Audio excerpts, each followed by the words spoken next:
Hello मेरी जान, कैसे सभी लोग। दिस इज अथर भैया। देख ली लंबी लंबी मैराथन्स, हो गया सब कुछ, देख ली लंबे वीडियोस। अब बारी आती है आपके रिवीजन की, ठीक है। और मुझे पता है बहुत ज्यादा फटी हुई है अंदर से, ऐसा लग रहा है भैया कुछ समझ नहीं आया। इतनी मैराथन देख ली, सब कुछ देख लिया, कुछ भी समझ में नहीं आ रहा है, ठीक है। आपके लिए स्पेसिफिकली वीडियो लेकर आया हूं। 30 मिनटों के अंदर पूरा केमिस्ट्री रिवाइज करेंगे, chemical reaction, acid basis metals non metals और कार्बन एंड इट्स कंपाउंड्स, ठीक है। अगले 30 मिनटों के बाद में आपको खुद ब खुद समझ में आ जाएगा कि भैया दीज 30 मिनट्स आर मोर वर्दी देन एनी अदर थिंग, ठीक है। क्योंकि इन 30 मिनटों के अंदर जो रिवीजन मैं आपको कराने वाला हूं वो नेक्स्ट लेवल होगा, ठीक है। ये वीडियो आप देखना, इसके बाद मुझे नीचे कमेंट्स के अंदर बताना ऐसे ही आपको फिजिक्स और बायो के लिए चाहिए क्या, ठीक है। अगर आप ये वीडियो एग्जाम से 1 घंटे या 1.5 घंटे पहले देख रहे हो, मोस्ट प्रोबेबली ये दोनों वीडियोस आ चुके हैं, आप जाकर देख सकते हो, आपका पूरा रिवीजन मेरी जान हो जाएगा, ठीक है। और अगर आप पहले देख रहे हो तो मुझे बता दो फिजिक्स बायो के लिए चाहिए कि नहीं चाहिए, हम लेके आ जाएंगे, आपके साथ हैं, आपके लिए हैं यहाँ पर, ठीक है जी। तो आपका अदर भैया अभी चालू कर रहा है, ठीक है। फटाफट देखो, ध्यान दो, चलो 30 मिनटों के अंदर पूरा केमिस्ट्री समाप्त करेंगे। सबसे पहले स्टार्ट करेंगे केमिकल रिएक्शन के साथ में। देखो भाई, केमिकल रिएक्शन में क्या क्या चीजें ध्यान रखनी। सबसे पहले इसमें इंपॉर्टेंट क्या है, अपना बैलेंसिंग इंपॉर्टेंट है, ठीक है। इंपॉर्टेंट क्या है, बैलेंसिंग इंपॉर्टेंट है, और दूसरा टाइप्स ऑफ रिएक्शन इंपॉर्टेंट है, इस पर सवाल आएगा, ठीक है। चलो भैया स्टार्ट करते हैं। अच्छा, ये बात हम ध्यान रखेंगे कि केमिकल रिएक्शन जो होता है वो इररिवर्सिबल होता है। क्या होता है? इररिवर्सिबल होता है। अच्छा, एक और चीज, चैप्टर के साथ साथ आपको नीचे एक पीडीएफ भी मिल जाएगी जिसके अंदर क्वेश्चंस दिए हुए हैं, ठीक है। तो आप साथ ही साथ वो कर सकते हो, इसके बाद भी कर सकते हो, है ना। इररिवर्सिबल जैसे कि बहुत अच्छा एग्जांपल है दूध से दही बनना। दही से वापस दूध नहीं बन सकता, लेकिन दूध से दही बनता है, लेकिन दूध दही से वापस दूध नहीं बन सकता, तो ये इररिवर्सिबल चेंज है, ठीक है। उसके बाद जो मेन इंपॉर्टेंट टॉपिक है वो अपना यहाँ पर है टाइप्स ऑफ केमिकल रिएक्शन। कौन सा है? टाइप्स ऑफ केमिकल रिएक्शन, है ना। इसके अंदर आप लोग कौन सी पढ़ते हैं? हम पढ़ते हैं combination, displacement, decomposition, double displacement और अपना रिडॉक्स रिएक्शन। देखो बड़ा सिंपल है, बड़ा इजी है। सबसे पहले बात करेंगे कॉम्बिनेशन रिएक्शन की। जब दो या दो से ज्यादा रिएक्टेंट्स कंबाइन होकर एक सिंगल प्रोडक्ट बना रहे हैं, उसको कॉम्बिनेशन रिएक्शन कहा जाता है। दो या दो से ज्यादा रिएक्टेंट्स कंबाइन होकर सिंगल प्रोडक्ट बना रहे हैं, उसको कॉम्बिनेशन बोलते हैं। जैसे कि यहां पर देखो, C+O2 ने बनाया CO2, ठीक है। ध्यान रखना, combination reactions are generally exothermic, मतलब इसमें जो हीट है वो रिलीज होती है ना, एब्जॉर्ब नहीं होती हीट, रिएक्शन हुई, हीट रिलीज होगी, ठीक है। बहुत बढ़िया। दूसरा हम बात करेंगे डीकंपोजिशन की। कॉम्बिनेशन का जस्ट उल्टा होता है, वहां पर दो या दो से ज्यादा रिएक्टेंट्स मिलकर एक प्रोडक्ट बना रहा था, यहां पर एक सिंगल प्रोडक्ट बहुत सारे रिएक्टेंट्स में, एक सिंगल रिएक्टेंट बहुत सारे प्रोडक्ट्स में जो है वो बढ़ता है। जैसे कि यहां पर देखो, CaCO3 कहां गया अपना, कैल्शियम कार्बोनेट, CaCO3। इसको जैसे आपने हीट किया, है ना, जैसे आपने हीट किया, ये बन गया CaO+CO2। एक सिंगल रिएक्टेंट दो या दो से ज्यादा प्रोडक्ट्स में बढ़ जाएगा। ऐसा क्यों हुआ? क्योंकि आपने इसको यहां पर हीट प्रोवाइड करी, है ना, आपने हीट प्रोवाइड करी, ये टूट गया। ध्यान रखना, decomposition reactions are generally endothermic. मतलब क्या? मतलब ये जो है वो हीट एब्जॉर्ब करते हैं। क्या करते हैं? हीट एब्जॉर्ब करते हैं, ध्यान रखना इस बात को। फिर बात करेंगे डिस्प्लेसमेंट रिएक्शन की। डिस्प्लेसमेंट रिएक्शन में क्या होता है, ज्यादा ताकतवर एलिमेंट कम ताकतवर को डिस्प्लेस करते हैं। जैसे कि ताकतवर राजा कम ताकतवर राजा की गद्दी जो है वो छीन लेता है ना, बस वैसे ही यहां पर ध्यान से देखो, CuSO4 + Zn forms ZnSO4 + Cu। यहां पर CuSO4 था, लेकिन ऐसा क्या हुआ, यहां पर ZnSO4 आ गया। ऐसा ये हुआ कि जो जिंक है वो ज्यादा रिएक्टिव है। जिंक ने क्या किया, CuSO4 में से Cu को हटा दिया भाई यहां से, और खुद वहां पे आकर बैठ गया और Cu को बाहर भगा दिया। ये होता है डिस्प्लेसमेंट। बात करेंगे डबल डिस्प्लेसमेंट रिएक्शन की। बड़ा सिंपल है। डबल डिस्प्लेसमेंट रिएक्शन में ध्यान रखना, आपको लिख के क्या आना है, एक्सचेंज ऑफ आयंस। ये शब्द ध्यान रखना, 3 क्या, एक्सचेंज ऑफ आयंस, यानी कि पार्टनर्स का एक्सचेंज होता है। ध्यान से देखना, अगर AB का रिएक्शन हो रहा है CD के साथ में, तो A चले जाएगा D के साथ, C चला जाएगा B के साथ। ध्यान रखना, ऑर्डर यही रहेगा, A D के साथ जाएगा, C B के साथ जाएगा। एग्जाम्पल आप देखो, इस थोड़ा जूम करते हैं हम, एग्जाम्पल देखो, ठीक है। एग्जाम्पल क्या है, AgNO3, ध्यान से देखना, ठीक है, ध्यान से देखना, AgNO3 + NaCl, है ना। क्या है? AgNO3 + NaCl। मैंने क्या बोला, A चले जाएगा D के साथ, तो Ag चले गया D के साथ, Cl के साथ में, और यहां से अपना जो C है वो जाएगा B के साथ, तो Na चले गया NO3 के साथ, ठीक है। ऑर्डर यही रहेगा, Da, अब जैसे कि ये क्या हो जाएगा, ये ऐसा हो जाएगा ना, AB + CD will be AD + CB। यही ऑर्डर रखना, Da + BC मत लिखना, ऑर्डर यही रहेगा, ठीक है। बहुत बढ़िया, बहुत काम आएगा। फिर एक्सोथर्मिक रिएक्शन मैंने आपको बता दी, एंडोथर्मिक भी मैंने आपको बता दी, ठीक है। एक बात ध्यान रखना, एंडोथर्मिक रिएक्शन का एक बहुत इंपॉर्टेंट एग्जांपल है ब्लैक एंड व्हाइट फोटोग्राफी में इस्तेमाल की जाने वाली रिएक्शन, जो कि है AgBr। सनलाइट प्रोवाइड करोगे तो Ag + Br बन जाएगा। डीकंपोजिशन रिएक्शन ही है, ठीक है।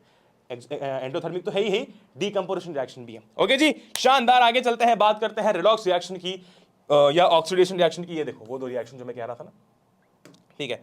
ध्यान से देखो भैया जी, अरे ध्यान से देखो भैया जी, ध्यान से देखो भैया जी, ठीक है, ध्यान से देखो भैया जी, ठीक है, बात यह है भैया, बात यह है बड़ी सिंपल सी, रेडॉक्स रिएक्शन में क्या होता है ये आपको पूछा जा सकता है।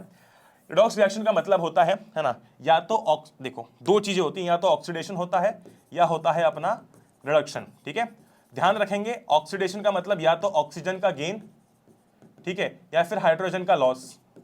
रिडक्शन का मतलब होता है या तो हाइड्रोजन का गेन या तो ऑक्सीजन का लॉस। जहां पर भी आपको ये दिखे कि यार ऑक्सीजन जो है वो जा रहा है या ऑक्सीजन निकल रहा है या हाइड्रोजन गेन हो रहा है, दैट इज रिडक्शन।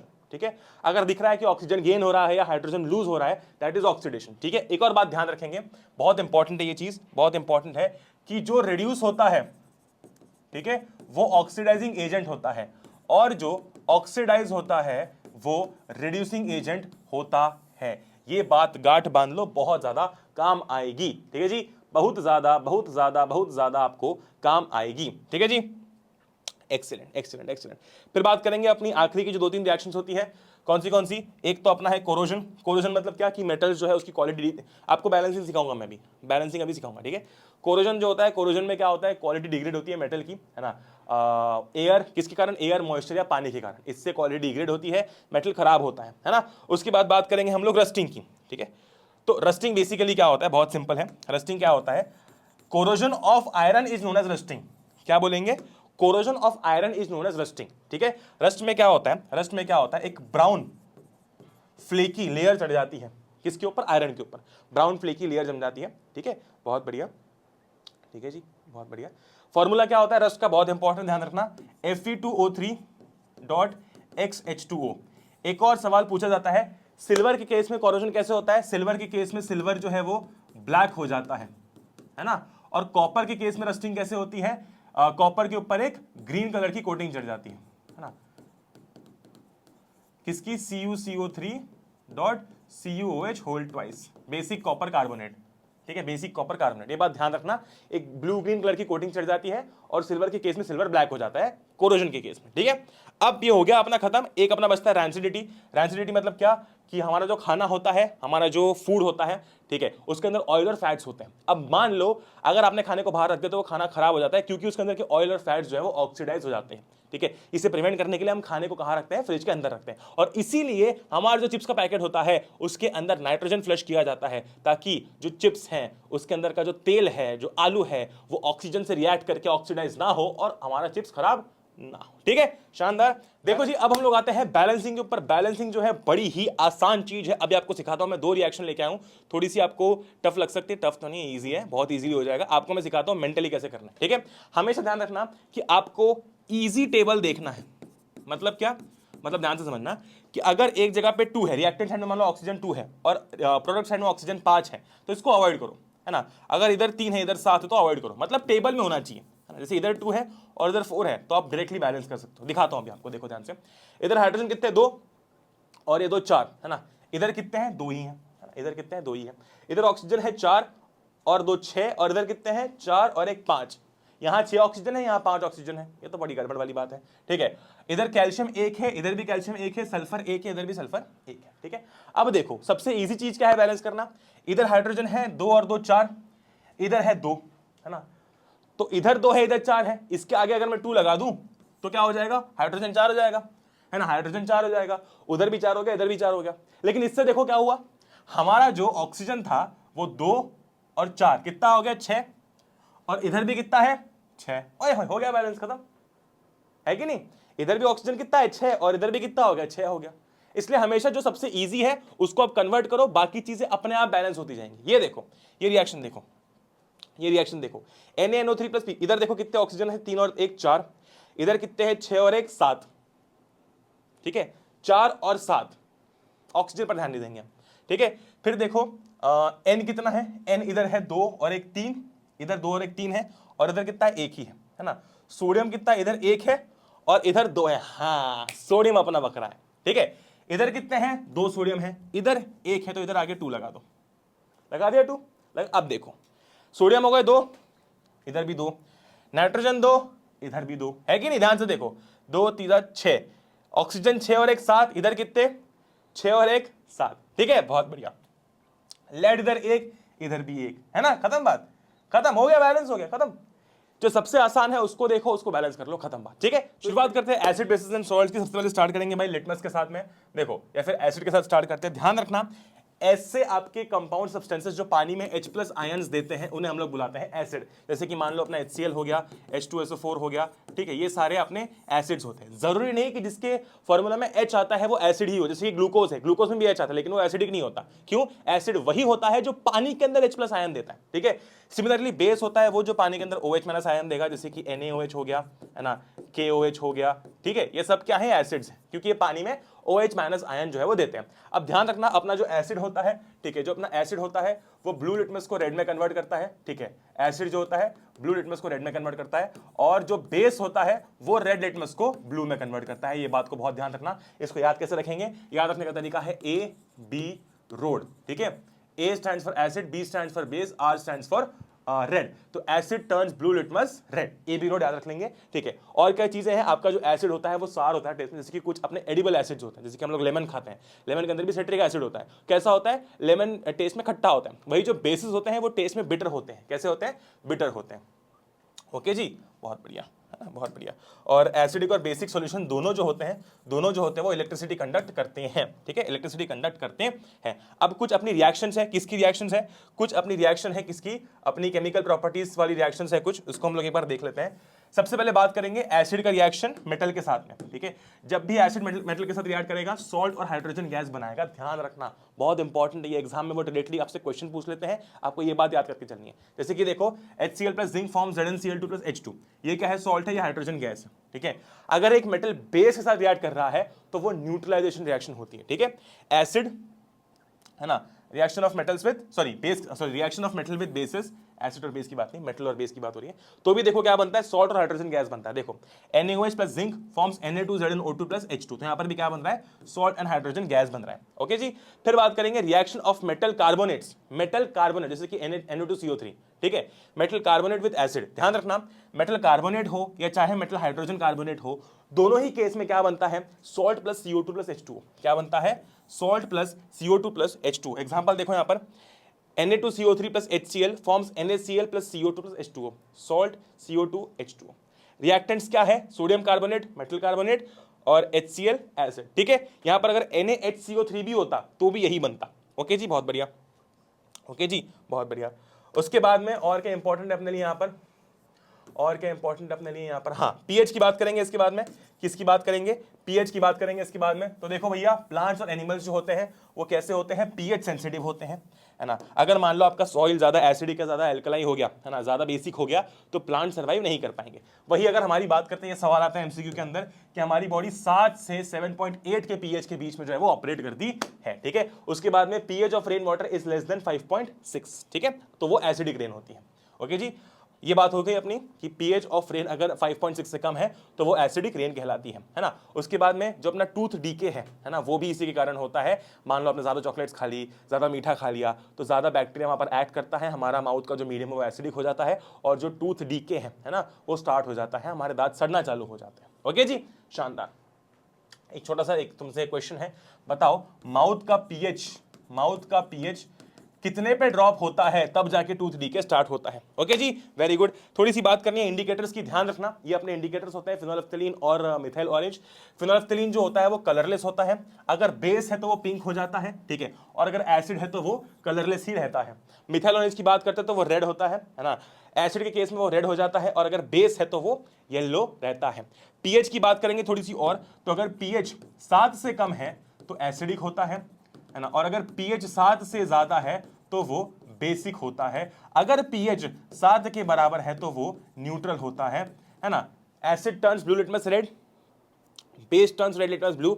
एक और बात ध्यान रखना, पीएच अपना पानी जो है वो न्यूट्रल होता है, ठीक है, पानी जो है वो न्यूट्रल होता है, ठीक है। अगर मान लो आप पानी के अंदर ये पीएच का वो डालते हो, यूनिवर्सल इंडिकेटर डालते हो, ठीक है, तो वाटर, डिस्टिल्ड वाटर जो है उसको ग्रीन बना देती है ना। यूनिवर्सल इंडिकेटर ग्रीन कलर, वो ग्रीन कलर शो करती है, ध्यान रखना, सवाल आ सकता है। ओके जी, वेरी गुड। फिर बात करते हैं सॉल्ट्स की, ठीक है। सॉल्ट्स के अंदर सबसे पहले बात करेंगे हम लोग ब्राइन की, जो कि है इलेक्ट्रोलिसिस ऑफ ब्राइन। ब्राइन क्या है basically? Brine is aqueous solution of NaCl, it is concentrated solution of salt and water. ठीक है जी, बहुत बढ़िया। जैसे इसका इलेक्ट्रोलिसिस होगा, बनेगा NaOH, क्लोरीन और हाइड्रोजन। इस पर सवाल कैसा आता है, बताओ एनोड पर कौन सी गैस निकलती है, तो एनोड पर क्लोरीन गैस निकलती है। याद रखने का तरीका, CA चार्टर्ड अकाउंटेंट, तो क्लोरीन निकलती है एनोड पे, ठीक है। फिर हाइड्रोजन जो है निकलती है कैथोड पे, ये बात ध्यान रखेंगे हम लोग, ठीक है। तो क्लोरीन निकलती है एनोड पे, हाइड्रोजन निकलती है कैथोड पे। इस प्रोसेस को क्लोर एल्कली प्रोसेस भी कहा जाता है। क्यों? क्योंकि NaOH एक एल्कली है और क्लोर का मतलब है क्लोरीन। ओके जी, बहुत सही। फिर बात करते हैं हम लोग ब्लीचिंग पाउडर की। ब्लीचिंग पाउडर भैया जी कैसे बनती है, बड़ा सिंपल है ना। ब्लीचिंग पाउडर कैसे बनती है, बड़ा सिंपल है, ठीक है, बड़ा सिंपल है, बड़ा सिंपल है, बड़ा सिंपल है। जैसे कि मान लो आप रिएक्शन करा रहे हो, ठीक है, मान लो जैसे कि CaOH होल ट्वाइस है ना, CaOH whole twice plus chlorine, है ना, calcium hydroxide plus chlorine forms CaOCl2 plus H2O, ठीक है, फॉर्म्स CaOCl2 प्लस H2O। ये बात ध्यान रखना बहुत इंपॉर्टेंट है। ब्लीचिंग पाउडर की प्रिपरेशन यूज क्या है, अपना टेक्सटाइल इंडस्ट्री में यूज होती है, लिनन इंडस्ट्री में यूज होती है, ऑक्सीडाइजिंग एजेंट की तरह यूज होता है ना, और डिसइंफेक्टिंग ड्रिंकिंग वाटर, पानी को डिसइंफेक्ट करने के काम आता है। उसके बाद बात करेंगे बेकिंग सोडा की, फॉर्मूला क्या है, NaHCO3, है ना, NaHCO3। प्रिपरेशन इसकी थोड़ी टफ लगती है बच्चों को, किस तरीके से प्रिपेयर होता है ये बस आपको याद रखना है। NaCl plus H2O plus CO2 plus NH3, ठीक है, NaCl plus H2O plus CO2 plus NH3। अगर इनका रिएक्शन होता है तो बनता है NH4Cl और NaHCO3। यह आपका मेन जो है वो क्या है, प्रोडक्ट है जो आपको चाहिए, विच इज बेकिंग सोडा, ठीक है जी, विच इज बेकिंग सोडा। ध्यान रखना, baking soda is a mild non corrosive base, ठीक है, it is a non corrosive mild base, तभी आप इसे हम बेकिंग सोडा इस्तेमाल कर सकते हैं खाने के अंदर, ठीक है जी, ठीक है जी, बहुत बढ़िया, ठीक है जी, बहुत बढ़िया। ये होता है अपना बेकिंग सोडा। इसके यूजेस क्या है, बेकिंग पाउडर बनाने के इस्तेमाल आता है, ठीक है। उसके बाद में एंटासिड के अंदर ये एक इंग्रेडिएंट होता है। एंटासिड क्या होता है, जो कि एसिडिटी के इफेक्ट को खत्म करता है, जैसे कि डाइजीन होता है। डाइजीन क्या है, एंटासिड है। जब किसी को एसिडिटी बढ़ जाती है तो वो डाइजीन लेता है, ठीक है, क्योंकि वो एक एंटासिड होता है। वैसे ही आपका बेकिंग सोडा जो है वो भी एक एंटासिड होता है। और ये 3 यूजेस बहुत इंपॉर्टेंट है इसके, बेकिंग पाउडर बनाने में काम आता है, एंटासिड के अंदर काम आता है एज इंग्रेडिएंट, और सोडा एसिड फायर एक्सटिंग्विशर्स के अंदर काम आता है, ठीक है जी, बहुत बढ़िया। वॉशिंग सोडा की बात करते हैं, ये बड़ा सिंपल है। इसका फॉर्मूला क्या है, इसका फॉर्मूला है Na2CO3, ठीक है, इसका फॉर्मूला है Na2CO3.10H2O। कैसे बनता है, Na2CO3 के अंदर 10H2O ऐड कर दो, बन जाएगा, सिंपल, ठीक है।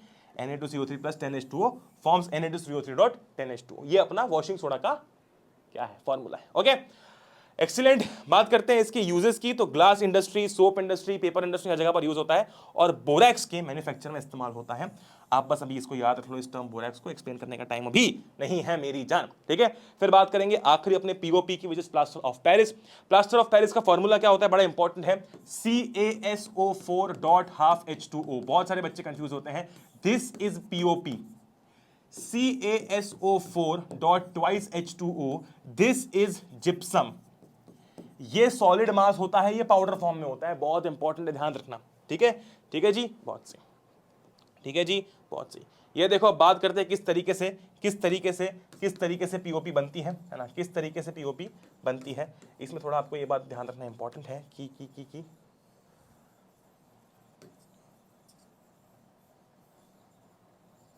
चलो, ये बात ध्यान रखना इंपॉर्टेंट है कि जब 273 केल्विन के ऊपर, सॉरी 373 केल्विन पे, जब 373 केल्विन पे हीट किया जाएगा किसे, जिप्सम को, ध्यान से समझना। अगर आप CaSO4.2H2O जिप्सम को हीट करते हैं एट 373 केल्विन, तो आपको मिलता है CaSO4.12H2O, और 1.5H2O बाहर निकल जाता है। इसको एक्सप्लेन करने का भी समय नहीं है कि 1.5H2O क्यों होता है, अभी बस आपको ये रिएक्शन ध्यान में रखनी है, ठीक है। हाँ, अगर मान लो आप जिप्सम में वापस पानी डाल दो, है ना, सॉरी, अपने POP के अंदर वापस अगर आप पानी डाल देते हो, ठीक है, अगर आप वापस जो है वो पानी डाल देते हैं, ठीक है, तो वापस आपको जिप्सम मिल जाएगा, ठीक है जी, बहुत बढ़िया। तो ध्यान रखना, अगर आप जिप्सम को हीट करते हैं एट 373 केल्विन, याद क्या रखना है, gypsum is heated at 373 kelvin, then you get POP, ठीक है, बहुत सही। उसके बाद बात करेंगे यूजेस क्या है, तो डॉक्टर्स इस्तेमाल करते हैं, अगर आपकी हड्डी टूट जाए तो उसमें लगाने में काम आता है, और टॉयज बनाने में, स्टैचूज बनाने में भी काम आता है। ओके जी, अब हम लोग शुरू कर रहे हैं मेटल्स एंड नॉन मेटल्स। देखो जी, बड़ा सिंपल चैप्टर है, इसके अंदर सबसे इंपॉर्टेंट चीज है वो है एक्सट्रैक्शन ऑफ मेटल्स। उसके पहले कुछ चीजें मैं आपको बता देता हूँ, ध्यान रख लेना। जैसे कि भैया बात करेंगे हम लोग मेटल्स नॉन मेटल्स की, इनकी प्रॉपर्टीज की बात करते हैं। जैसे कि अगर मैं बात करता हूँ कि लस्टर की बात करता हूँ, शाइन की बात करता हूँ, तो मेटल्स जो है वो शाइनी होते हैं, नॉन मेटल्स शाइनी नहीं होते एक्सेप्ट फॉर आयोडीन। इस चैप्टर के अंदर जितने भी एक्सेप्शन बता रहा रहा हूं, घोट के बिल्कुल पी जाना, ठीक है, बहुत ज्यादा काम आएंगे मेरी जान।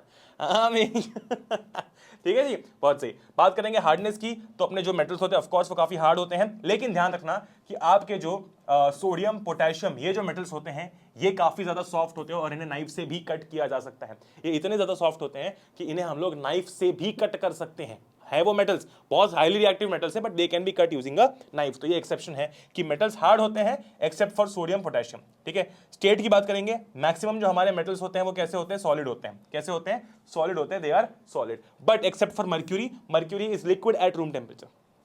बात करेंगे हम लोग इसकी नॉन मेटल्स की, तो दे आर सॉलिड्स और गैसेस एक्सेप्ट फॉर ब्रोमीन, ठीक है, यहां पर भी एक्सेप्शन है ब्रोमीन। मैलेबिलिटी की बात करेंगे कि आप क्या मेटल्स को थिन शीट्स में बीट कर सकते हो, बिल्कुल कर सकते हो। हम लोग देखते हैं गोल्ड के ऑर्नामेंट्स बनते हैं, ज्वेलरी बनती है, सिल्वर के ऑर्नामेंट्स बनते हैं, ज्वेलरी बनती है, ठीक है। आप देखते हो बहुत सारे मेटल की अलग अलग शीट्स बनती है, तो उन्हें आप बीट डाउन कर सकते हो, ठीक है। नॉन मेटल्स में ऐसा नहीं होता, they are non malleable. Ductility की बात करते हैं, मतलब क्या आप इन्हें थिन वायर्स में ड्रॉ कर सकते हो, कर सकते हो। घर के अंदर कॉपर की वायरिंग है, मेटल की वायरिंग है ना, वो कॉपर की वायरिंग है, आप देखो सिल्वर चेन बनी हुई है, तो हम इन्हें थिन वायर्स में ड्रॉ कर सकते हैं, थिन वायर्स में इन्हें कन्वर्ट कर सकते हैं। और non metals are non ductile, ठीक है जी। मेटल्स जो है वो इलेक्ट्रिसिटी कंडक्ट करते हैं, नॉन मेटल्स नहीं करते, एक्सेप्ट फॉर, ठीक है, except for graphite, except for graphite. Graphite आपका ऐसा मेटल है जिसके अंदर इलेक्ट्रिसिटी जो है वो, जो इलेक्ट्रिसिटी कंडक्ट कर सकता है। ध्यान रखना, मेटल्स की जो है वो हाई मेल्टिंग और बॉइलिंग पॉइंट होती है ना, और जो नॉन मेटल्स होते हैं इनका low melting point and low boiling point होता है। ओके जी, वेरी गुड। उसके बाद बात करेंगे केमिकल प्रॉपर्टीज की, है ना, बात करेंगे केमिकल प्रॉपर्टीज की। ध्यान से देखो जी, ध्यान से देखो जी। सबसे पहले बात करते हैं मेटल का रिएक्शन ऑक्सीजन के साथ में, ठीक है। जैसे ही कोई मेटल ऑक्सीजन के साथ रिएक्ट करता है तो वो बनाता है मेटल ऑक्साइड, ठीक है। मेटल जब ऑक्सीजन के साथ रिएक्ट करेगा बनाएगा metal oxide, like Cu plus O2 forms CuO। ये ब्लैक कलर का होता है, ध्यान रखना, इस पर सवाल आता है।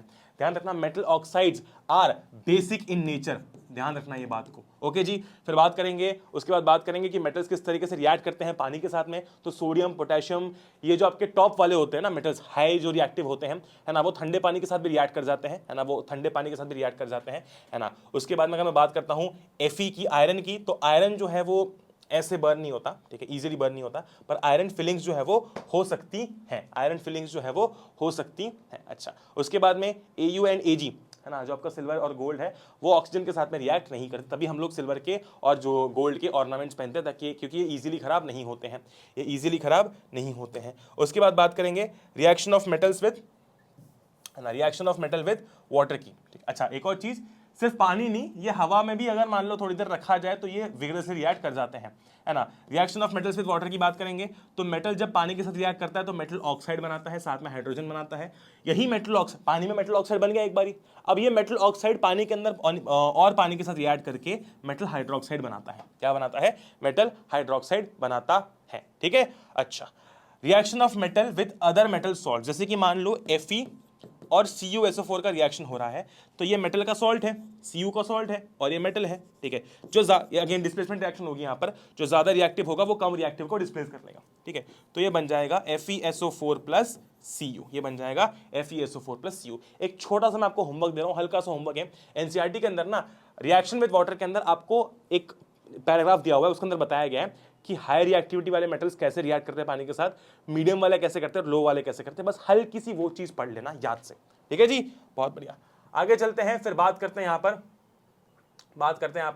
है ना, बात करते हैं यहाँ पर थोड़ी और चीजों की, ठीक है। जैसे कि यहाँ पर देखो एक्वा रीजिया की बात करते हैं। What is aqua regia? Aqua regia is 3:1 ratio में, है ना, mixture of HCl and HNO3, है ना, 3:1 रेशियो में mixture of HCl and HNO3।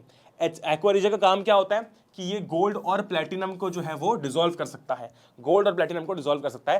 ध्यान रखना, इस पर सवाल आता है कि मान लो एक आपका गोल्ड स्मिथ आया, उसने बैंगल को चमका दिया, लेकिन बैंगल जो है वो उसका वेट कम हो गया। क्यों कम हो गया? क्योंकि ये गोल्ड और प्लेटिनम को डिसॉल्व करता है, ठीक है। तो जैसे ही वो बैंगल पानी में गई, है ना, सॉरी एक्वा रीजिया में गई, उसके ऊपर की लेयर डिसॉल्व हो गई, तो शाइनी तो बन गया, शाइन तो आ गई, क्योंकि वो लेयर चली गई गंदी वाली, पर वजन कम हो गया, ठीक है। और उसके बाद बात करेंगे नॉन मेटल्स की। तो नॉन मेटल्स जो होते हैं जब वो ऑक्सीजन के साथ रिएक्ट करते हैं तो नॉन मेटल ऑक्साइड बनाते हैं, लाइक अपना C+O2 फॉर्म CO2, ठीक है, S+O2 फॉर्म्स SO2, ठीक है। लेकिन ये क्या है भाई, लेकिन ये बात ध्यान रखना कि non metal oxides are acidic in nature. Metal oxide basic होते हैं, ये एसिडिक होते हैं, ठीक है, they are acidic in nature. समझ आई बात? बहुत शानदार। आगे चलते हैं, आगे चलते हैं, आगे चलते हैं, आगे चलते हैं। क्लोरीन के साथ भी इनकी रिएक्शन से देखो कि नॉन मेटल क्लोरीन के साथ रिएक्ट करके नॉन मेटल क्लोराइड बनाते हैं, कोई नई बात नहीं है ना। उसके बाद हम लोग बात करने वाले आयनिक कंपाउंड्स की, मैं आपको फटाफट बता देता हूँ, ठीक है। आयनिक कंपाउंड्स के अंदर क्या होता है, मेटल्स जो होते हैं वो इलेक्ट्रॉन डोनर होते हैं, है ना, और जो अपने नॉन मेटल्स होते हैं वो इलेक्ट्रॉन एक्सेप्टर होते हैं। एक एग्जांपल मैं आपको करके दिखा रहा हूं, विच इज NaCl। सोडियम का जो इलेक्ट्रॉनिक कॉन्फ़िगरेशन है वो है 281, ठीक है, और क्लोरीन का होता है 287, chlorine being non metal and sodium being metal. अब इसको देखो, अपना nearest noble gas configuration achieve करना है तो एक इलेक्ट्रॉन लूज करना पड़ेगा, इसे एक इलेक्ट्रॉन गेन करना पड़ेगा। तो ये जो एक इलेक्ट्रॉन है ना, ये एक इलेक्ट्रॉन क्लोरीन इसको दे देता है ना। जैसे इसको देगा ये 28 बन जाएगा, हो जाएगा इसका काम, ये भी 288 बन जाएगा, हो जाएगा इसका काम। तो कैसे होता है, ध्यान से देखना, ध्यान से देखना। ये जो है अपना हम लोग ड्रॉ करते हैं हमेशा सिर्फ outer most electron, outer most shell का इलेक्ट्रॉन। यहाँ मैंने क्लोरीन बना दिया, कितने हैं, 1 2 3 4 7 5 6 और 7, ठीक है। अब क्या होता है, ये एक इलेक्ट्रॉन इसको दे दिया, है ना। जैसे ही एक इलेक्ट्रॉन इसको दिया, देखो क्या रिएक्शन बनती है कि सोडियम बन गया सोडियम पॉजिटिव, एक इलेक्ट्रॉन लूज करके। यही एक इलेक्ट्रॉन क्लोरीन ने गेन किया और वो बन गया Cl नेगेटिव। आई बात समझ में, सोडियम बन गया पॉजिटिव, Cl बन गया नेगेटिव। इस तरीके से हमारा ये NaCl जो है वो बनता है, ठीक है। इस तरीके से हमारा NaCl जो है वो बनता है। वैसे अगर आपका MgCl2 बनाना है तो एक Mg और 2 क्लोरीन, क्योंकि मैग्नीशियम को 2 इलेक्ट्रॉन्स देने हैं, और 2 क्लोरीन क्यों, क्योंकि 2 इलेक्ट्रॉन्स में से एक इलेक्ट्रॉन एक क्लोरीन लेगा, दूसरा इलेक्ट्रॉन दूसरा क्लोरीन लेगा, ठीक है। MgCl2 भी ऐसे ही बनेगा, जैसे कि MgCl, इसके पास 1 2 3 4 5 6 7, 1 2 3 4 5 6 7, इसके पास 2 इलेक्ट्रॉन्स हैं, इसको दोनों इलेक्ट्रॉन्स लूज करने हैं, एक इसको दे देगा एक इसको दे देगा, बन गया अपना MgCl2, ठीक है जी, शानदार, एक्सीलेंट। ओके जी, फिर बात करते हैं हम लोग हमारे एक्सट्रैक्शन ऑफ मेटल्स की। किसकी बात करते हैं, एक्सट्रैक्शन ऑफ मेटल्स की बात करते हैं, ठीक है। ध्यान रखना, बड़ा सिंपल है। एक्सट्रैक्शन ऑफ मेटल में क्या होता है, 3 आपके पास में रिएक्टिविटी होती है। एक होता है मीडियम हाई रिएक्टिविटी, एक होता है मीडियम, एक होता है लो रिएक्टिविटी। जो बहुत ही लो वाले होते हैं, है ना, जो बहुत ही लो वाले होते हैं वो तो इजीली ऑब्टेन किए जा सकते हैं, लेकिन अगर मैं लो रिएक्टिविटी वाले की बात कर रहा हूँ, ठीक है, तो ये जो है अपने सल्फाइड ओर में पाए जाते हैं। किस में पाए जाते हैं, they are found in their sulphide ores, ठीक है। सल्फाइड ओर को रोस्टिंग की मदद से, ठीक है, रोस्टिंग की मदद से सल्फाइड ओर जो है उससे मेटल ऑब्टेन किया जाता है ना। मान लो कोई भी आपका मेटल सल्फाइड ओर में मिल रहा है तो उसकी रोस्टिंग करनी पड़ेगी। ध्यान रखना, चाहे सल्फाइड ओर में मिले, चाहे कार्बोनेट ओर में मिले, चाहे सल्फाइड में मिले, चाहे कार्बोनेट में मिले, हमें उससे पहले ऑक्साइड में कन्वर्ट करना होता है, ठीक है, क्योंकि ऑक्साइड से मेटल को ऑब्टेन करना बहुत ज्यादा आसान होता है, इजी होता है, ठीक है। तो समझाता हूं, अभी मैं तुमको एग्जांपल देकर समझाता हूं, ठीक है। सल्फाइड ओर को पहले हम लोग रोस्टिंग की मदद से ऑक्साइड में कन्वर्ट करेंगे और उसके बाद उससे मेटल ऑब्टेन करेंगे, है ना। मीडियम रिएक्टिविटी वाले जो मेटल्स होते हैं वो या तो आपको कार्बोनेट ओर में मिलेंगे या तो आपको सल्फाइड ओर में मिलेंगे। अगर सल्फाइड ओर में मिले तो रोस्टिंग होगी, कार्बोनेट ओर में मिले तो कैल्सिनेशन होगा। उसके बाद की प्रोसेस सेम है, ठीक है। उसके बाद आपको दोनों ही प्रोसेस से, देखो, दोनों ही प्रोसेस से आपको क्या मिलेगा, ऑक्साइड मिलेगा। ऑक्साइड को आप रिड्यूस करेंगे, उसके बाद मेटल का प्यूरिफिकेशन होगा। अब समझते हैं भैया कि हमारा किस तरीके से लो रिएक्टिविटी, मिडिल रिएक्टिविटी और हाई रिएक्टिविटी वालों के आप कैसे मेटल ऑब्टेन करते हो, ठीक है। स्टार्ट करेंगे सबसे पहले लो रिएक्टिविटी के साथ में। आपको यहाँ पर मर्क्यूरी और कॉपर देखने को मिलेगा। It is done with the help of roasting. Roasting में क्या होता है, ऑक्सीजन के प्रेजेंस में अगर आप इसे हीट करते हैं, ऑक्सीजन के प्रेजेंस में अगर आप इस ओर को हीट करते हैं तो इसको रोस्टिंग कहा जाती है, ठीक है, कहा जाता है। देखो यहाँ पर HGS है, ये क्या है, मर्क्यूरी का और है, ठीक है, मर्क्यूरी का और है। ऑक्सीजन के प्रेजेंस में आपने इसको हीट किया, रोस्टिंग कर रहे हैं हम लोग, आपको मिला HgO प्लस SO2। ऐसा क्यों किया गया, ऐसा इसलिए किया गया क्योंकि हमने सल्फाइड ओर को पहले ऑक्साइड में कन्वर्ट किया है, सल्फाइड ओर को ऑक्साइड में कन्वर्ट किया। क्यों किया जाता है बेटा, it is very easy, it is very easy to get metal from oxide than sulphide या फिर कार्बोनेट, ठीक है। मतलब कि सल्फाइड ओर से मेटल को ऑब्टेन करना डिफिकल्ट है, ऑक्साइड से बहुत इजी होता है। तो पहले हमने ऑक्साइड में कन्वर्ट किया। अब जो लो रिएक्टिविटी वाले होते हैं ना, अगर आप इनके ऑक्साइड्स को डायरेक्टली हीट कर देते हो, लो रिएक्टिविटी वाले अगर आप ऑक्साइड्स को डायरेक्टली हीट कर देते हो तो आपको यहाँ पर प्योर मेटल मिल जाएगा, ठीक है। इस तरीके से किया जाता है मर्क्यूरी का। फिर कॉपर का देखो, कॉपर सल्फाइड Cu2S, ऑक्सीजन के प्रेजेंस में हीट किया गया, this is roasting, Cu2O plus SO2 मिला, ठीक है। अब अगर आप, अब इसमें थोड़ा सा एक वो है पॉइंट याद रखना है कि Cu2O की रिएक्शन हम लोग Cu2S के साथ कराएंगे, इसे हीट करेंगे तो आपको Cu मिलेगा, ठीक है। ये थोड़ी आपको लाइन याद रखनी पड़ेगी, ये रिएक्शन याद रखनी पड़ेगी, ठीक है, कि सेकंड इसमें जब यहां पर आप डायरेक्टली हीट कर रहे हो, यहां पर आप Cu2S के साथ हीट कर रहे हो, ठीक है। फिर मिडिल रिएक्टिविटी वाले की बात करेंगे। यहां पर दो चीजें होती है, रोस्टिंग एंड कैल्सिनेशन। देखो, जिंक आपको या तो सल्फाइड ओर में मिल सकता है या कार्बोनेट ओर के अंदर मिल सकता है, ठीक है। सल्फाइड ओर में अगर मिलता है तो देखो क्या होता है, सल्फाइड ओर में अगर आपको मिल रहा है तो हम लोग यहाँ पर करेंगे रोस्टिंग, दिस इज रोस्टिंग, है ना। क्यों? क्योंकि देखो यहाँ पर ऑक्सीजन के प्रेजेंस में हीट किया जा रहा है, तो आपको मिला ZnO प्लस SO2।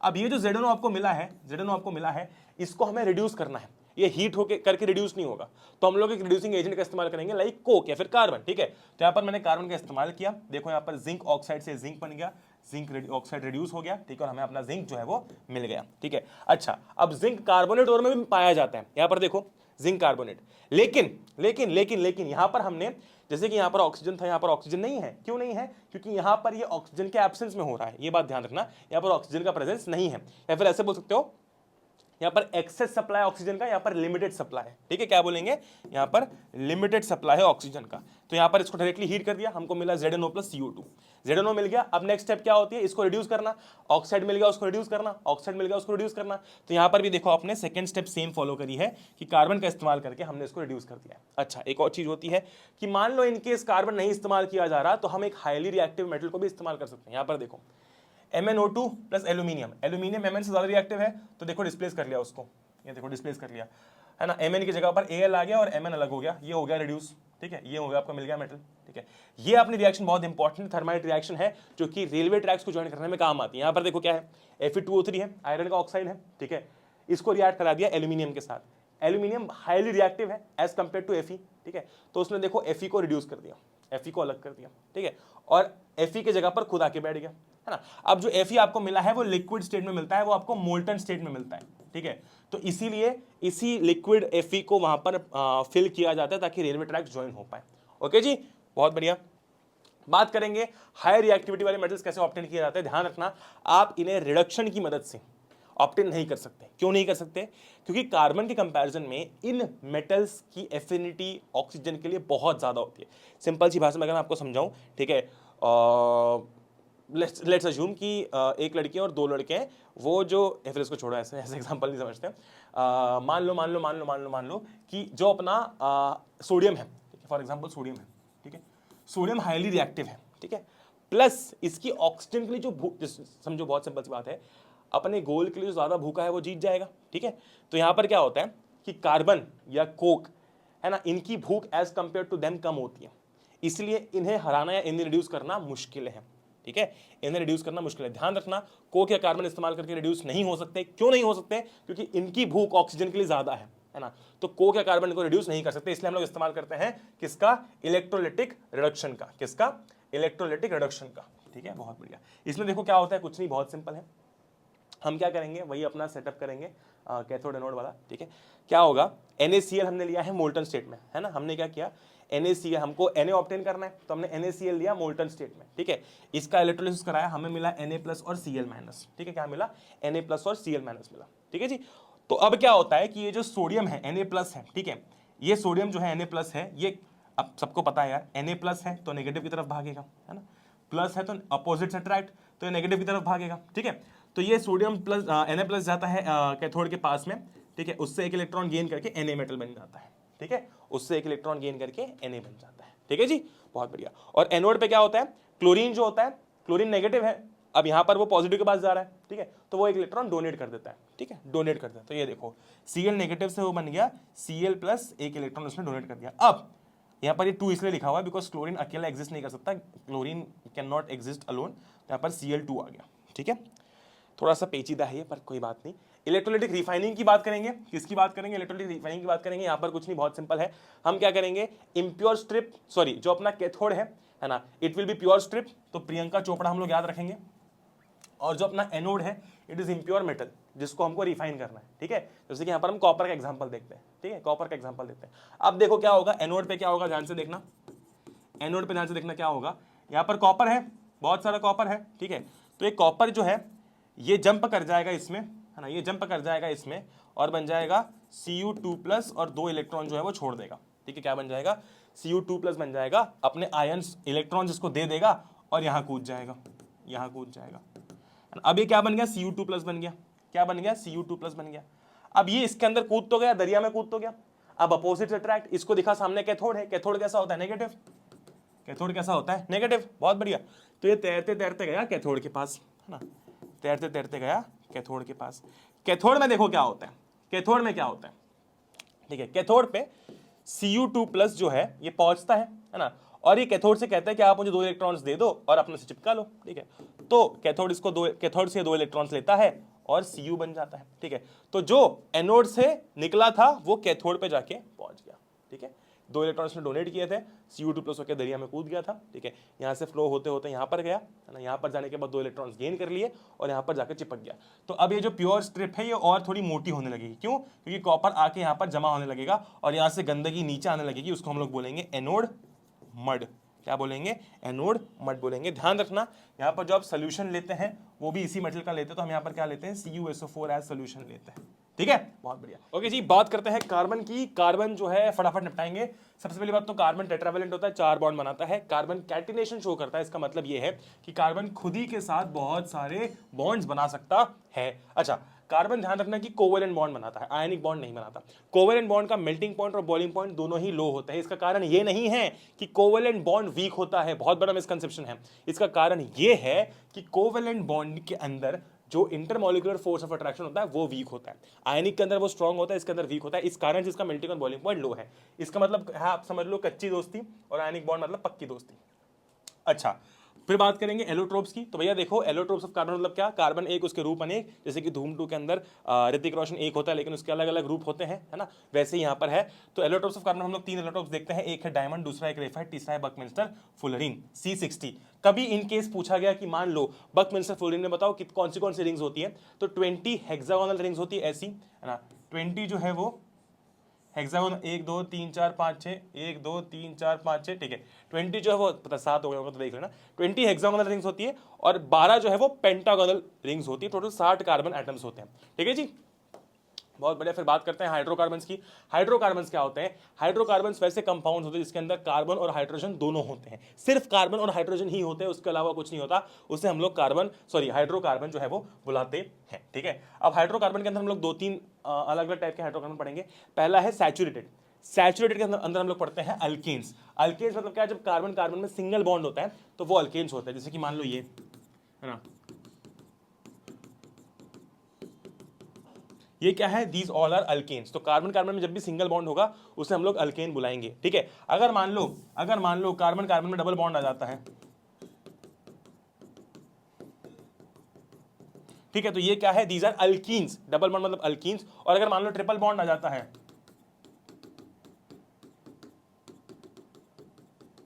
ठीक है, तो ये क्या होते हैं? अपने अल्काइंस होते हैं, ठीक है। क्या होते हैं? अल्काइंस होते हैं। ध्यान रखना, ध्यान रखना, ध्यान रखना, ध्यान रखना, ध्यान रखना, ध्यान रखना। बहुत इंपॉर्टेंट चीज है। क्या बहुत इंपॉर्टेंट चीज है कि यार अपने जो अल्केन, अपना नामकरण कैसे किया जाता है, ठीक है। तो अगर एक कार्बन है तो आप बोलते हैं मिथ, अगर 2 कार्बन है तो बोला जाता है इथ, अगर 3 कार्बन है तो बोला जाता है प्रॉप, अगर 4 कार्बन है तो बोला जाता है ब्यूट, ठीक है। मिथ, इथ, प्रॉप, ब्यूट, इस तरीके से आप बोलते हैं। 5 है तो पेंट, है ना। अब अगर मान लो हम अल्केन की बात कर रहे हैं तो आखिरी में लगेगा एन, एन, एन, इन, ठीक है। अगर अल्कीन की बात हो रही है तो आखिरी में इन लगेगा, और अल्काइन की बात हो रही है तो आखिरी में आइन लगेगा, ठीक है जी। बहुत शानदार, है ना, बहुत शानदार। ओके, अब बात करते हैं कि जनरल फार्मूला की। तो जैसे कि पहले अगर मैं मीथेन की बात करता हूं तो मीथेन होता है CH4, ठीक है। बहुत बढ़िया, है ना। इसका स्ट्रक्चरल फार्मूला कुछ ऐसा होता है, इधर 4, जहां पर भी मैंने खाली छोड़ा है वो 4 हाइड्रोजन है। फिर उसके बाद आता है C2H6, ठीक है। तो 2 कार्बन और 1 2 3 4 5 6 हाइड्रोजन। फिर C3H8 आता है, ठीक है। देखो मैं कार्बन बढ़ाते जा रहा हूँ, यहाँ पर हाइड्रोजन 2 से बढ़ता जा रहा है, ठीक है। तो हर पिछले और हर दूसरे के अंदर CH2 का फर्क होता है, ध्यान रखना, है ना। फिर 4 कार्बन की बात करेंगे तो C4H10 हो जाएगा, इसमें भी CH2 का फर्क है। इसको होमोलोगस सीरीज बोला जाता है। होमोलोगस सीरीज क्या होती है? ध्यान से समझना, बहुत इंपॉर्टेंट है, काम आएगा। होमोलोगस सीरीज का मतलब ये होता है कि हर अगले और पिछले आपके हाइड्रोकार्बन के अंदर या कंपाउंड के अंदर CH2 का फर्क होता है। अभी ये डेफिनेशन अधूरी है, आगे जाके पूरी होगी, ठीक है। बहुत बढ़िया। तो अल्केन का फॉर्मूला क्या होता है? CnH2n+2, है ना। अगर आप n की जगह 1 डालोगे तो हो जाएगा CH4, n की जगह 2 डालोगे तो हो जाएगा C2H6, 3 डालोगे तो C3H8 एंड सो ऑन। वैसे ही जो अल्कीन होता है ना, अल्कीन का जनरल फार्मूला होता है CnH2n, ठीक है। ध्यान रखना, है ना, ध्यान रखना, शुरुआत हमेशा 2 से होती है, क्योंकि कार्बन और हाइड्रोजन के बीच में डबल बॉन्ड नहीं हो सकता, कार्बन कार्बन में होता है ना। तो शुरुआत हमेशा 2 कार्बन से होगी, है ना। तो ये क्या हो गया? C2, और जहां पर खाली छोड़ा है वो H4, ठीक है। उसके बाद मान लो ऐसा मैंने ड्रॉ किया, ठीक है। तो यहां पर क्या है? 3 कार्बन है, 1 2 3, है ना, 4 5 6 और अपना इधर हो जाएगा बस C3H6, है ना, बहुत बढ़िया, C3H6, C2H4। ये क्या है, ये है इथीन, ये है प्रोपीन, ठीक है। इसको क्या बोलेंगे, इसको बोलेंगे इथीन, इसको क्या बोलेंगे, इसको बोलेंगे प्रोपीन, ठीक है। पिछले और अगले, पिछले और अगले, पिछले और अगले में CH2 का फर्क है, देखो ध्यान से, है ना। सिमिलरली अपना अल्काइन होता है, अल्काइन का जनरल फॉर्मूला होता है CnH2n-2, ये तुमको आता है यार। शुरुआत इसकी होती है अपना C2H CnH2n-2, है ना। तो अगर N2 है तो H कितना हो जाएगा 2, है ना। फिर आता है अपना C3 और H4, ठीक है। तो ये अपना इथाइन होता है, ये अपना प्रोपाइन होता है, आगे ब्यूटाइन आएगा, ठीक है। इसके अंदर भी देखो CH2 का फर्क है। आगे चलेंगे, बात करेंगे फंक्शनल ग्रुप की, बहुत इंपॉर्टेंट है। शुरुआत करते हैं हेलोजेंस के साथ में, ठीक है। तो हेलोजेंस जो है, अब फंक्शनल ग्रुप लगता है कैसे है, बड़ा सिंपल है। फंक्शनल ग्रुप जब भी आता है कार्बन, एक हाइड्रोकार्बन के अंदर, ठीक है, ध्यान रखना एक हाइड्रोजन को हटा के आएगा, पहली बात। दूसरी बात, जैसे ही एक फंक्शनल ग्रुप आ जाएगा तो अब जो उस हाइड्रोकार्बन की, उस कंपाउंड की प्रॉपर्टीज होंगी वो उस फंक्शनल ग्रुप पर डिपेंडेंट होंगी, ठीक है जी। जैसे कि यहाँ पर देखो, है ना, यहाँ पर एक हाइड्रोजन था, वो हटा के यहाँ पर क्लोरीन लग गया, ठीक है। तो इसको मैं क्या बुलाऊंगा, अब जब भी हम हेलोजेंस लिखते हैं तो हम प्रीफिक्स लगाते हैं, क्या लगाते हैं, प्रीफिक्स। तो ये क्या हो जाएगा, ये क्या था, पहले मीथेन था, बहुत बढ़िया, है ना। यहाँ पर H था ना, ये हटा के Cl आया है ना, क्या आया Cl, तो आगे लगा दूंगा क्लोरो, ठीक है। सिमिलरली इसको देखो, ये क्या था पहले, 1 2 2 है कार्बन और सिंगल बॉन्ड है, तो क्या था, ये इथेन था, क्या था, इथेन था। यहाँ पर एक हाइड्रोजन था, हाइड्रोजन हटा के क्लोरीन आया, तो ये हो जाएगा क्लोरो इथेन। वैसे ही क्लोरो प्रोपेन, क्लोरो अपना पेंटेन, है ना। अगर मान लो Cl की जगह ब्रोमीन होता, यहाँ पर अगर ब्रोमीन होता, Br होता मान लो, ठीक है, Br होता, तो इसको मैं क्या बुलाता, इसको मैं बुलाता ब्रोमोइथेन, ठीक है। ये आपका इकलौता ऐसा इस चैप्टर के अंदर फंक्शनल ग्रुप है जहां पर हम लोग एक प्रीफिक्स लगाते हैं। दूसरा देखो एल्कोहल, एल्कोहल में कुछ नहीं है, H हटा के OH आ जाएगा, है ना। तो अपना ये क्या था, पहले मीथेन था, ये क्या था, मीथेन था, ठीक है जी, मीथेन था, मीथेन था, बहुत बढ़िया। अब एल्कोहल के लिए हम लोग इस्तेमाल करते हैं सफिक्स का ओल, ओल सफिक्स का इस्तेमाल करते हैं, किसका, ओल का, ठीक है। तो देखो मीथेन था, H हट गया, OH आ गया, तो आगे लग जाएगा ओल, 2 वोवेल साथ में नहीं हो सकते तो E को हटा दिया, ये बन गया मीथेनॉल, ठीक है। वैसे ये 2 कार्बन है, सिंगल बॉन्ड है, OH लगा हुआ है तो इथेनॉल, 3 कार्बन है, सिंगल बॉन्ड है, OH लगा हुआ है तो प्रोपेनॉल। प्रोपेन था पहले, H हट गया, OH आ गया तो प्रोपेनॉल हो गया, ठीक है। जैसे शादी के बाद नाम चेंज होता है ना, बस वैसे ही, है ना। अल्डिहाइड की बात करेंगे, अल्डिहाइड बेसिकली कैसा दिखता है, ऐसा दिखता है, ध्यान से समझना, ये आपके एंड पे जाके चिपकता है ना। ये देखो अपना ये हो जाएगा मीथे। अब ध्यान रखना कि अल्डिहाइड के अंदर हम लोग अल सफिक्स का इस्तेमाल करते हैं, किसका, अल का, ठीक है। तो यहाँ पर देखो ये अपना अल्डिहाइड लगा हुआ है ना, ये अपना अल्डिहाइड लगा हुआ है, 1 कार्बन है तो क्या बोलेंगे, मीथेनल, है ना। यहाँ पर देखो, यहाँ पर ये जो आपका लगा हुआ है ये क्या है, ये क्या है आपका अल्डिहाइड है, ठीक है। ध्यान रखना अल्डिहाइड के कार्बन को भी आप नेमिंग में कंसिडर करते हो। बहुत सारे बच्चे क्या करते हैं कि भैया कार्बन तो एक ही है, ये कार्बन तो अल्डिहाइड का है तो इसका नाम तो मीथेनॉल होना चाहिए। नहीं, कितने कार्बन है भाई, देखो इस कंपाउंड में कितने कार्बन है, 2 हैं, तो इसका नाम होगा इथ। 2 कार्बन है तो इथ, सिंगल बॉन्ड है तो एन ना, इथ एन, बहुत बढ़िया। और आखिरी में अल लग जाएगा, क्या लग जाएगा, अल लग जाएगा, ठीक है। क्या लग जाएगा, अल लग जाएगा, इथ एन था पहले, आखिरी में अल लग गया, ई हट जाएगा, ठीक है। वैसे ये बन गया अपना प्रोपेनल। सिमिलरली अपना कीटोन होता है, ध्यान रखना कीटोन हमेशा बीच में आके लगता है, कीटोन हमेशा इधर एक कार्बन चेन होगी, इधर एक कार्बन चेन होगी, कीटोन बीच में आके लगेगा, ठीक है। तो इसकी शुरुआत ही प्रोपेनोन से होती है, वेरी वेरी वेरी इंपॉर्टेंट, है ना। क्योंकि तुम खुद समझो एक बार, कीटोन जो है वो बीच में आके लगेगा, है ना। तो इसके इधर कुछ होना चाहिए, इधर कुछ होना चाहिए, इधर एक कार्बन चेन, इधर एक कार्बन चेन, ये कीटोन अपना, ठीक है। तो हमेशा शुरुआत होती है 3 कार्बन से, यानी कि प्रोपेनोन, ठीक है। उसके बाद ये देखो 1 2 3 4 4 कार्बन है तो ब्यूट, है ना। उसके बाद में सिंगल बॉन्ड है तो एन, और कीटोन में आपका सफिक्स सॉरी ओन इस्तेमाल होता है, कीटोन में सफिक्स ओन इस्तेमाल होता है, तो ये हो जाएगा ब्यूटेनोन, ई हट जाएगा यहाँ से, ठीक है जी, बहुत बढ़िया।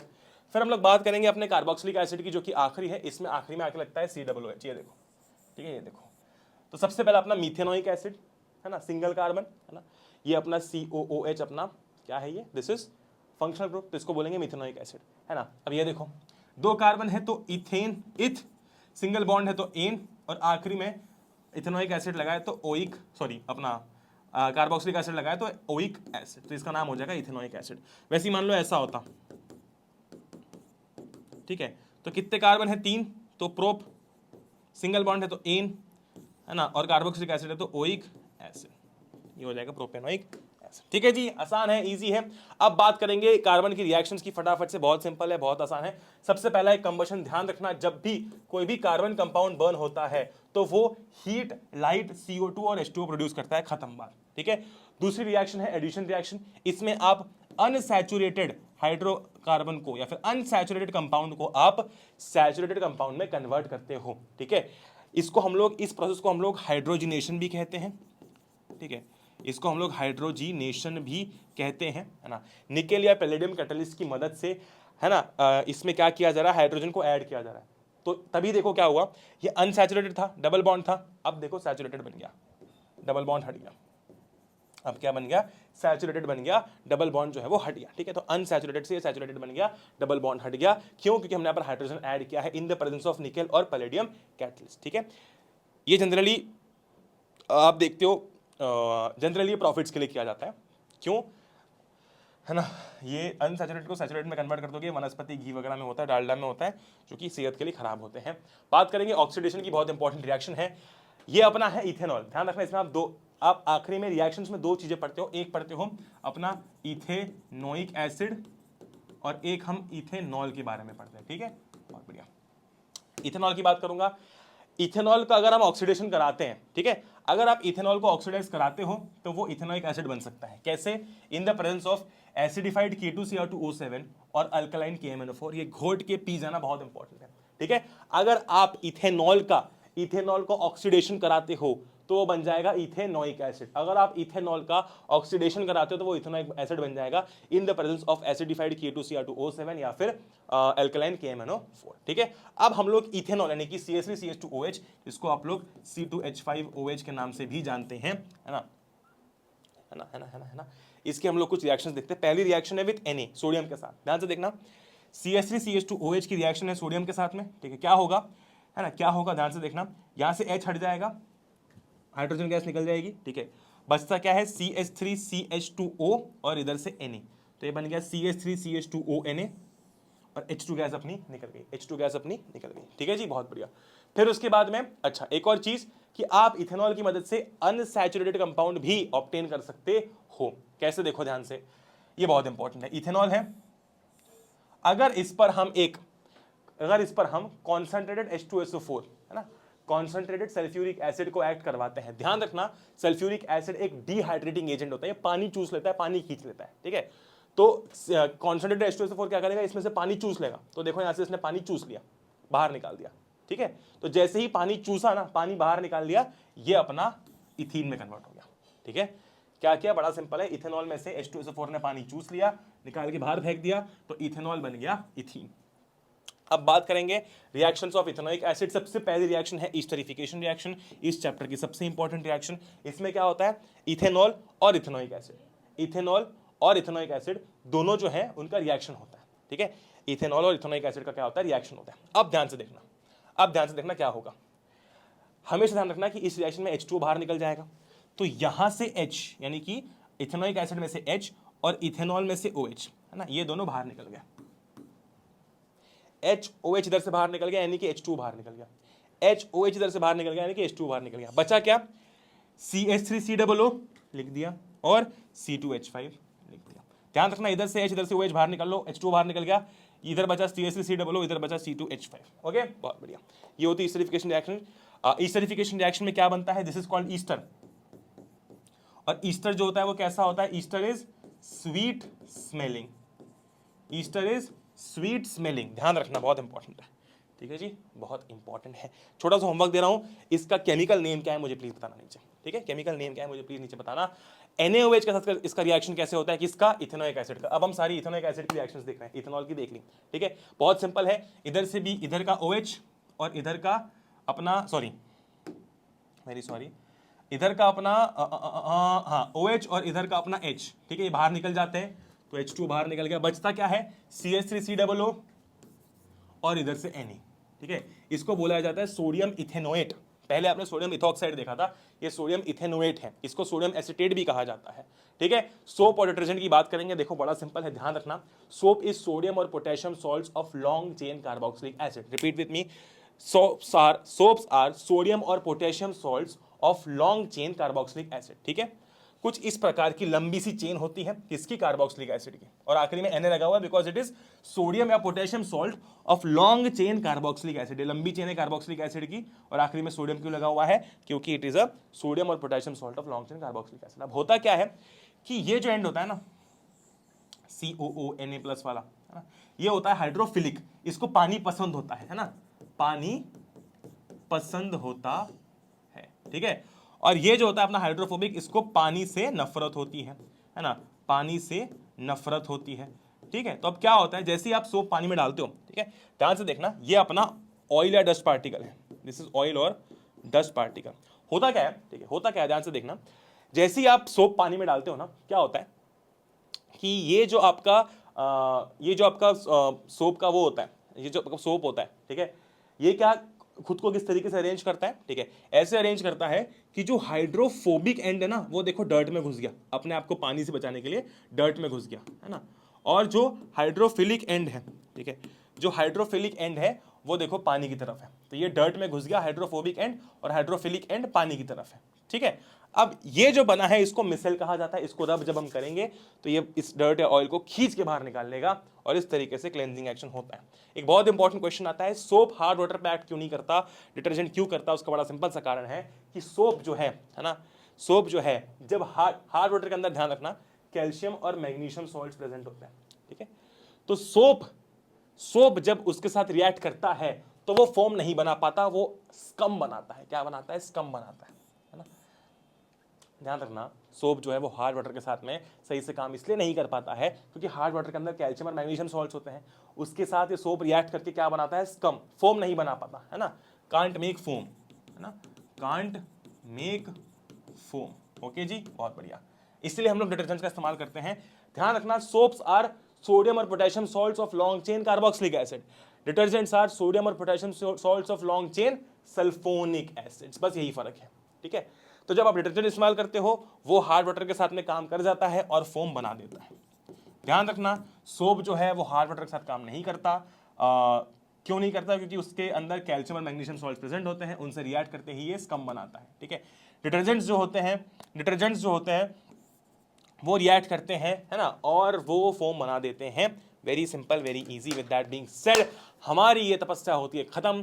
थोड़ा सा ज़्यादा एक्सीड हो गया होगा, शायद 40 मिनट के आसपास हो गया होगा, बट वर्थ इट है। पूरा चैप्टर, हर चीज़ कवर हमने इसके अंदर की है।